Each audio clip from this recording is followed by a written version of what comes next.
माँ का कमरा श्री श्याम सुंदर अग्रवाल द्वारा रचित एक सौंदर्यपूर्ण लघु कथा है। इस कहानी में आज की नई पीढ़ी बुजुर्ग माता पिता को अपने पास बुलाकर उनसे नौकरों की तरह काम करवाते हैं तथा उनका जीवन नरक सा बना देते हैं।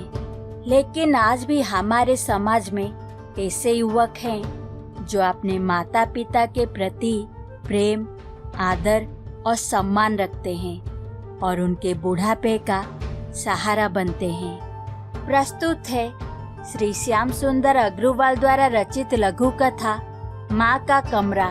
छोटे से पुश्तैनी मकान में रह रही बुजुर्ग बसंती को दूर शहर में रहते बेटे का पत्र मिला। माँ, मेरी तरक्की हो गई है। कंपनी की ओर से मुझे बहुत बड़ी कोठी मिली है रहने को। अब तो तुम्हें मेरे पास शहर में आकर रहना ही होगा। यहाँ तुम्हें कोई तकलीफ नहीं होगी। पड़ोसन रेशमा को पता चला तो वो बोली, अरे रहने दे शहर जाने को।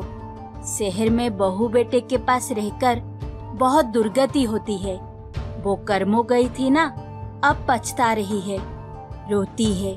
नौकरों वाला कमरा दिया है रहने को और नौकरानी की तरह ही रखते हैं। ना वक्त से रोटी ना चाय, कुत्ते से भी बुरी जून है। अगले ही दिन बेटा कार लेकर आ गया। बेटे की जिद के आगे बसंती की एक ना चली। जो होगा देखा जावेगा की सोच के साथ बसंती अपने थोड़े से सामान के साथ कार में बैठ गई।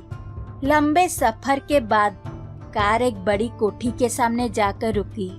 एक जरूरी काम है माँ, मुझे अभी जाना होगा, कहकर बेटा माँ को नौकरों के हवाले कर गया। बहू पहले काम पर जा चुकी थी और बच्चे स्कूल।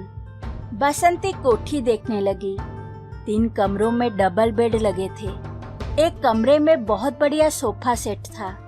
एक कमरा बहू बेटे का होगा, दूसरा बच्चों का और तीसरा मेहमानों के लिए, उसने सोचा। पिछवाड़े में नौकरों के लिए बने कमरे भी वो देख आई। कमरे छोटे थे पर ठीक थे। उसने सोचा उसकी गुजर हो जाएगी। बस बहू बेटा और बच्चे प्यार से बोल ले और 2 वक्त की रोटी मिल जाए, उसे और क्या चाहिए। नौकरों ने एक बार उसका सामान बरामदे के साथ वाले कमरे में टिका दिया। कमरा क्या था, स्वर्ग लगता था। डबल बेड बिछा था, गुसल खाना भी साथ था, टीवी भी पड़ा था और टेप रिकॉर्डर भी।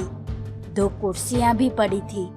बसंती सोचने लगी, काश उसे भी कभी ऐसे कमरे में रहने का मौका मिलता। वो डरती डरती बेड पर लेट गई। बहुत नर्म गद्दे थे। उसे एक लोक कथा की नौकरानी की तरह नींद ही ना आ जाए और बहू आकर उसे डांटे। सोचकर वो उठ खड़ी हुई। शाम को जब बेटा घर आया तो बसंती बोली, बेटा मेरा सामान मेरे कमरे में रखवा देना। बेटा हैरान हुआ, माँ तेरा सामान तेरे कमरे में ही तो रखा है नौकरों ने। बसंती आश्चर्यचकित रह गई। मेरा कमरा? यह मेरा कमरा? डबल बेड वाला? हाँ माँ, जब दीदी आती है तो तेरे पास सोना ही पसंद करती है और तेरे पोता पोती भी सो जाए करेंगे तेरे साथ। तू टीवी देख, भजन सुन। कुछ और चाहिए तो बेझिझक बता देना।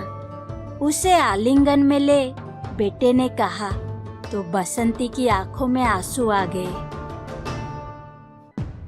आशा करती हूँ कि आप मेरे प्रयास को पसंद करेंगे।